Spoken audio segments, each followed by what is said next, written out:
ever had your firearm quit on you right in the middle of a session at the range? It's one of the most frustrating things, pulling the trigger and getting nothing but a dull click.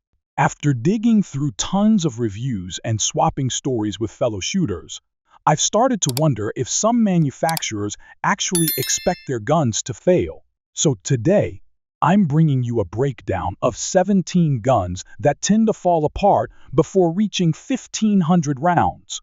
No shade if one of these is your go-to. It's not personal, but these models have built a rep for being less than reliable due to weak components and questionable craftsmanship.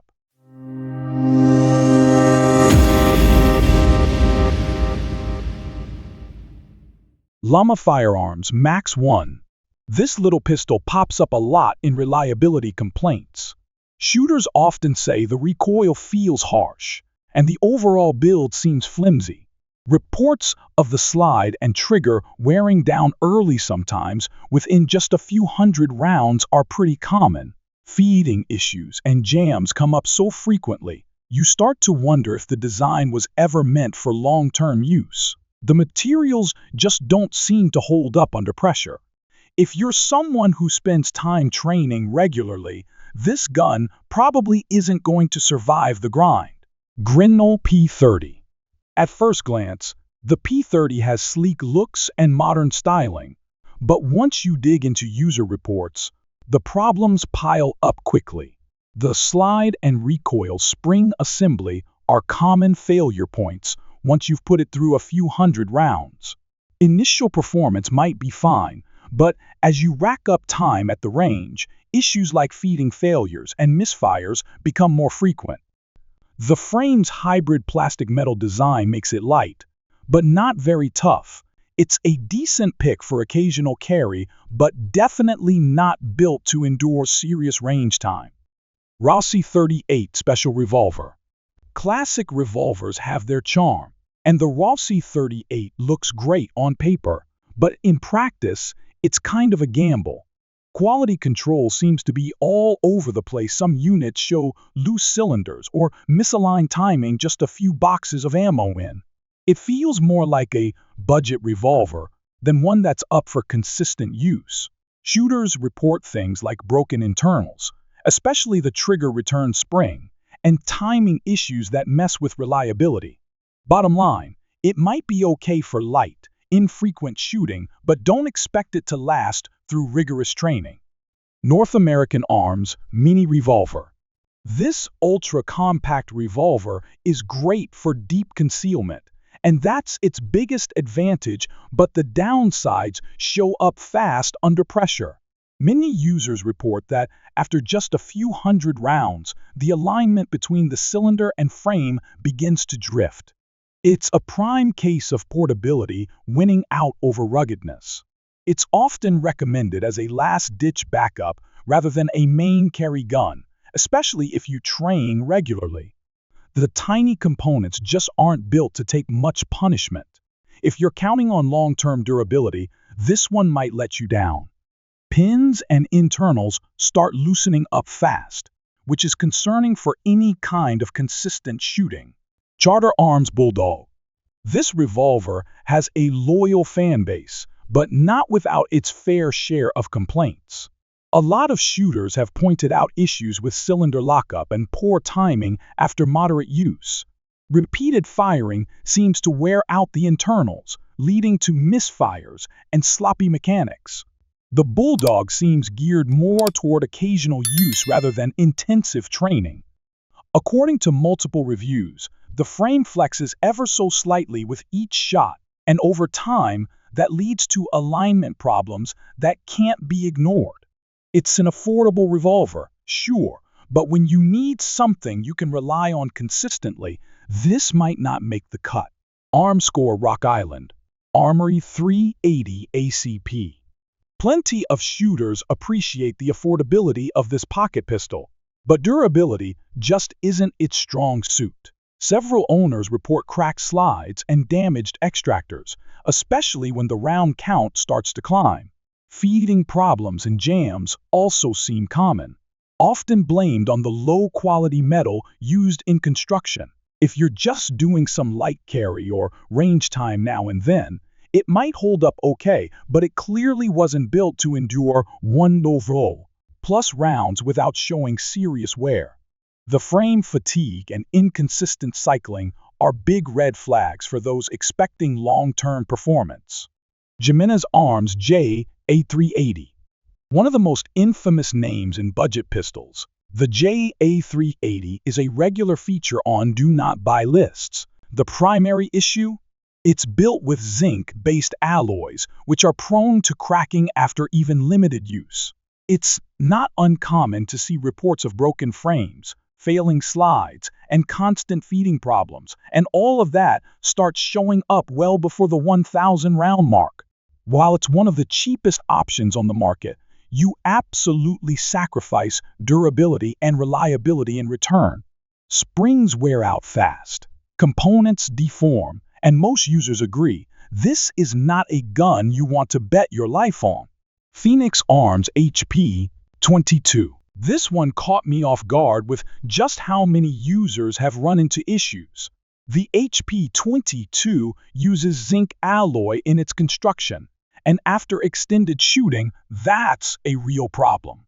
Reports of slide fractures and barrel cracking are way too common to ignore.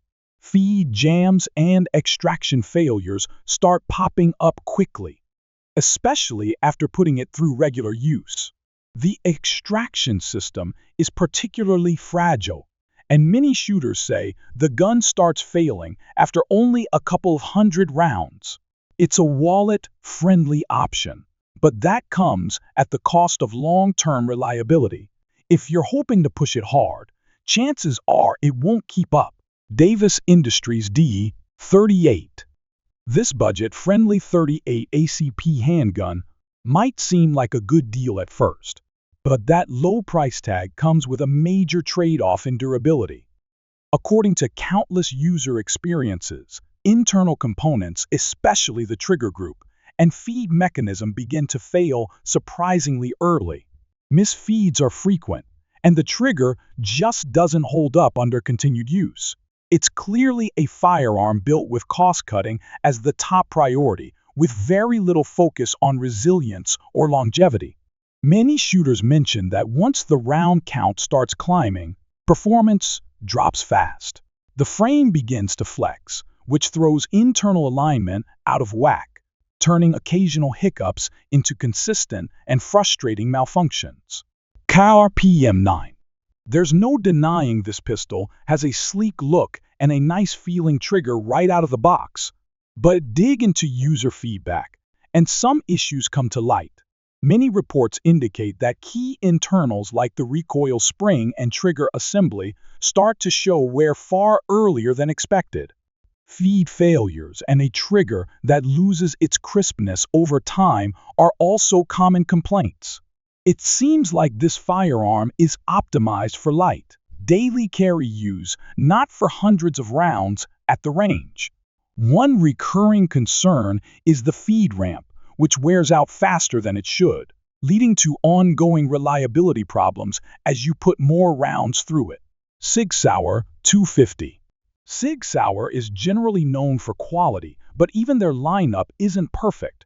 The P250 has caught some criticism in online forums, especially from users who push their guns hard.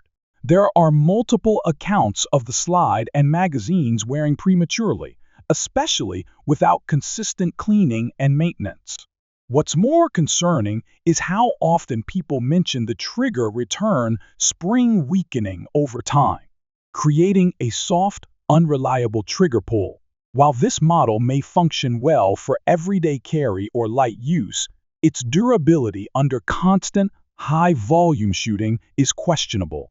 It's a reminder that even well-known brands can have weak points when pushed beyond standard conditions. Beretta Nano. At first glance, the Nano stands out for its streamlined, compact frame, perfect for concealed carry. But that sleek design may be its undoing in the long run. Many shooters complain that the lightweight slide and barrel don't hold up during extended sessions, and problems like jamming and feeding issues become more frequent over time. It's clear that the Nano prioritizes portability over ruggedness. Reports point out that the recoil spring assembly tends to degrade quickly, which only makes those issues worse as the round count increases. While it might serve you well in a limited role, it's not the best choice if you're regularly hitting the range. FMK Firearms G2. Often seen as a go-to entry-level option, the FMK G2 has gained traction among new gun owners, but it comes with its fair share of concerns. Numerous users have shared their experiences with rapid wear on the slide, trigger group, and magazine components, sometimes after fewer than 500 rounds. It's easy to see that durability took a backseat to affordability in the design process. Misfeeds, jams, and premature part failures are common themes in reviews. The polymer frame starts showing stress fractures around the slide rails, and the magazine catch wears down, causing unreliable mag seating. While it might get you started, it's not built for the demands of long-term, frequent shooting. Kel-Tec P11. This ultra-compact pistol is definitely a favorite among concealed carriers, but its durability leaves a lot to be desired. Numerous users report that both the slide and frame begin to wear down quickly, especially when the gun isn't cleaned frequently. While its size makes it perfect for staying hidden, that same compact design translates to weaker internal components that can't handle prolonged stress. Over time, misfeeds become more frequent, and the recoil system starts taking serious damage with each shot. The materials simply can't absorb the repeated impact. It's a solid backup for occasional use, but if you're planning to put it through regular, high-volume training, you're going to run into problems. High-point JCP. When it comes to low-cost options, the JCP is practically infamous. While some admire its affordability, most shooters agree it comes with some glaring flaws. Plastic internals and basic metalwork wear out incredibly fast, and it's not uncommon to hear about extractor failures or constant misfeeds early on. Many describe it as more of a starter or emergency gun rather than something for long-term reliability. Its zinc alloy slide tends to warp, and the frame flexes under repeated firing, which only makes accuracy and feeding issues worse. If there's such a thing as a throwaway pistol, this might be it great for the budget, not great for dependability. SCCY CPX3. The CPX3 enters the scene with attractive pricing and a sleek, modern design, but heavy use quickly reveals its limits. Key components like the trigger group and ejector begin to break down after extended shooting, and numerous reviews highlight broken springs and inconsistent feeding. Although it might serve you well for casual concealed carry, it's clear that it wasn't built for the kind of stress you'd see in regular training. Users also report issues like the mag release wearing out and the slide stop notch rounding off, both of which contribute to reduced reliability. Bottom line, this gun performs okay in light use, but quickly falls apart under pressure. Taurus G3c. Topping the list is the Taurus G3c, a compact, budget-friendly choice that gets a lot of attention, but not always for the right reasons. Though it's popular for its carry-friendly frame and low cost, a large number of users have reported serious durability problems, from cracked frames to malfunctioning slides and premature wear on small parts. The G3c simply doesn't seem built to last beyond moderate usage. Common issues include the trigger bar showing excessive wear and the magazine catch losing retention strength after only a few hundred rounds. While it may be enough for occasional carry, trusting it in high-stress or high-volume shooting situations is a gamble. And that wraps up my breakdown of 17 handguns that, based on extensive research and user feedback, just don't seem cut out for heavy-duty use. Have you had experiences with any of these models? Let's hear about it. Drop a comment below and share your thoughts with the community. If you think I missed any unreliable firearms, I'd love to hear about those too. If you found this video helpful, give it a thumbs up and hit that subscribe button so you never miss future content from Guns and Man. Thanks for hanging out, and I'll see you in the next one.